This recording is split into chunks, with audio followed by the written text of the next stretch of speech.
La diaspora en miroir. Je parle depuis loin. Depuis un pays où les routes sont propres, où la lumière ne s'éteint jamais, où la peur n'a pas le droit de citer. Mais chaque jour, je vis avec le bruit d'un pays que j'ai laissé derrière. Haïti. J'ai quitté la terre natale il y a 10 ans, avec un sac, un rêve et un cœur lourd, comme tant d'autres. Et depuis, partout où je vais, je rencontre des visages qui me rappellent le mien.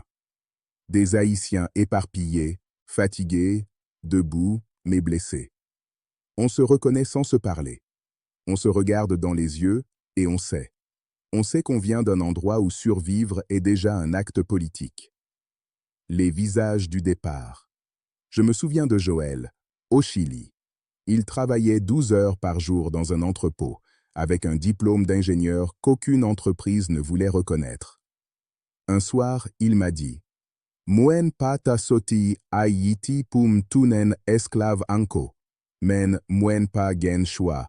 Je ne suis pas parti d'Haïti pour redevenir esclave. » Mais je n'ai pas le choix.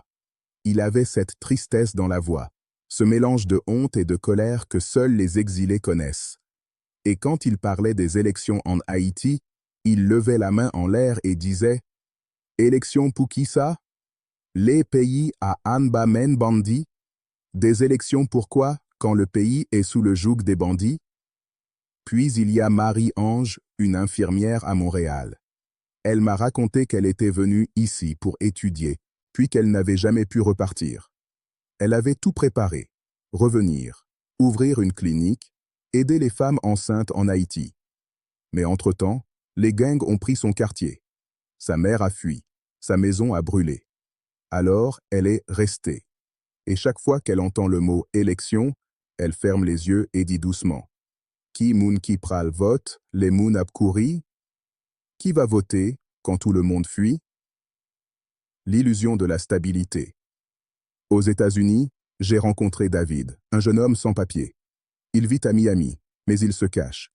Il m'a dit « Mwen santi pi an sécurité isit là. Menke mwen pa an sécurité. Parce que man toujours en Haïti. » Je me sens plus en sécurité ici, mais mon cœur, lui, ne l'est pas, parce que ma mère est encore en Haïti. David suit les nouvelles sur son téléphone chaque matin, et chaque matin il se dit « Peut-être aujourd'hui, on parlera de solutions. » Mais à la place, il voit des noms de candidats. Des visages qu'il ne connaît pas, des promesses qu'il n'écoute plus. « Yo sevi ak élection pour faire la Jan », il m'a dit. Ils utilisent les élections pour faire de l'argent. Ce même jouette là chaque fois. C'est le même jeu à chaque fois. Et il a raison. Parce que dans ce pays, chaque cycle électoral ressemble à une loterie sans gagnant. Les contradictions de la diaspora. La diaspora aime parler d'Haïti. Sur les réseaux, dans les groupes WhatsApp, dans les salons de coiffure, dans les parkings. On parle, on s'enflamme, on commente, on juge ceux qui sont restés. Mais souvent, on oublie que nos mots ne changent rien là-bas. On parle comme si on pouvait diriger le pays depuis nos écrans. On se divise. On se ridiculise parfois. Pendant qu'on débat en ligne, le peuple cherche de l'eau. Pendant qu'on partage des slogans, les balles sifflent dans les quartiers. Et parfois, je me dis, la diaspora a de la liberté, mais elle a perdu la mesure de la douleur. Les illusions du retour, beaucoup d'entre nous disent. Un jour, je vais rentrer. Mais rentrer où? Le pays que nous avons quitté n'existe plus. Nos maisons ne sont plus là. Nos rues ne sont plus sûres. Et parfois, même nos souvenirs sont devenus étrangers. Je connais des gens qui ont essayé. Ils sont revenus avec leurs économies, leurs diplômes, leurs rêves. Ils ont voulu monter une entreprise, ouvrir une école. Mais ils ont été rackettés, menacés, découragés. Ils ont repris l'avion, le cœur brisé, et la bouche pleine d'un silence qui veut dire « j'ai essayé ». Les vérités que personne ne dit. La diaspora parle de politique, mais elle vit de distance. On commente la misère, mais on dort dans le confort. On parle de changement, mais on a fui la douleur. Je ne dis pas ça pour juger. Je dis ça parce que c'est vrai. Et la vérité, c'est que la diaspora est devenue un miroir. Elle reflète le pays qu'elle a laissé. Un pays fracturé, divisé entre rêve et réalité. Nous sommes des Haïtiens sans sol, avec des passeports qui nous rappellent une identité, mais un monde qui nous rappelle qu'on n'a plus d'adresse. Le poids de la culpabilité. Je connais des Haïtiens au Canada qui n'envoient plus d'argent à leur famille. Pas parce qu'ils ne veulent pas, mais parce qu'ils n'en peuvent plus. Ils travaillent sans repos, payent des loyers, des factures, et ils ont honte. Honte de ne plus pouvoir aider. Honte de dire « je n'ai plus ». Et pourtant, c'est eux qui font tenir le pays.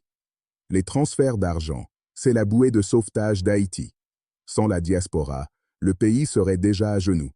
Mais à force d'envoyer, on a oublié qu'on a aussi besoin de guérir. Les élections vues de loin. Depuis l'étranger, on regarde les élections comme un spectacle absurde. On voit les candidats défiler à la télévision, on lit les articles, on secoue la tête.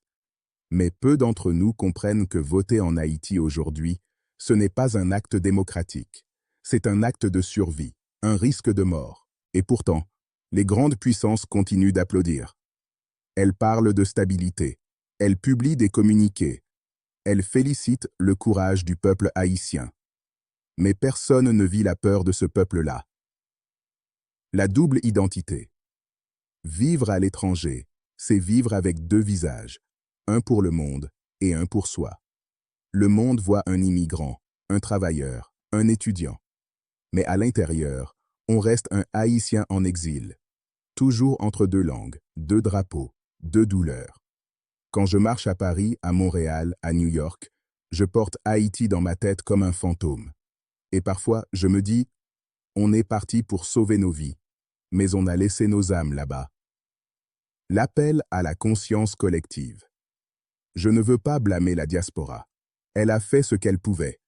Mais aujourd'hui, elle doit faire plus que parler. Elle doit se souvenir. Parce que si ceux qui sont partis oublient, qui racontera l'histoire de ceux qui restent? Les élections ne sauveront pas Haïti, mais la conscience peut-être. Pas celle des politiciens, celle des gens ordinaires, des exilés, des mères, des jeunes, de tous ceux qui ont encore un cœur qui bat pour ce pays. Je ne sais pas quand je rentrerai, mais je sais que chaque mot que je dis ici, chaque larme que je retiens, chaque souvenir que je garde, c'est une façon de rentrer un peu. Et si un jour Haïti renaît, ce ne sera pas grâce à un scrutin. Ce sera grâce à la mémoire, au courage et à cette flamme invisible que même l'exil n'a pas pu éteindre. Haïti pas mouri. Ce nous qui loin l'Itwop, Haïti n'est pas morte. C'est nous qui sommes trop loin d'elle.